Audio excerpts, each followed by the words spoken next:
Ma vision de la joie a vraiment changé ces dernières années. Suite à un accident que mon père a vécu en 2005, on a eu beaucoup de chance qu'il s'en tire et il a passé plus de 10 mois à l'hôpital.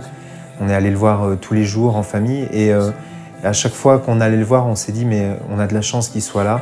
Et quand il est revenu à la maison, ça a été très difficile aussi de s'adapter à une nouvelle vie. Donc à chaque fois qu'on s'est vu, on profite vraiment de ces instants et on essaie de les vivre le mieux possible ensemble.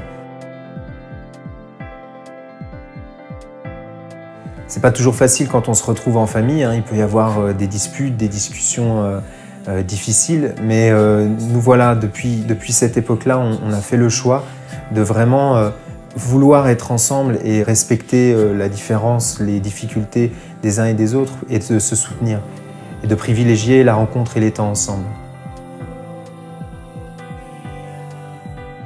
Dans ma vie de prière, c'est vraiment important qu'elle soit marquée par la joie, que quand on se retrouve pour chanter, pour prier, que ce soit festif. Et donc dans ma vie de chanteur et d'artiste chrétien, c'est vraiment important pour moi. Et ça ne veut pas dire que je ne chanterai pas des chansons qui sont tristes ou bien qui traitent de thèmes difficiles, mais ils sont toujours marqués par l'espérance et la joie de savoir qu'un jour on sera auprès de Dieu. Il y a un passage de l'évangile de Luc au chapitre 2 qui me touche particulièrement. On a des bergers qui sont en train de faire leur job, de vivre leur vie, et tout d'un coup ils se retrouvent avec un ange qui leur apparaît. Cet ange leur dit « N'ayez pas peur, car je vous annonce une bonne nouvelle qui sera un sujet de joie pour tout le peuple. » Et là vraiment on découvre ce que c'est que la joie. C'est-à-dire qu'elle peut être accueillie dans la simplicité, elle peut être accueillie à n'importe quel moment, là où on est.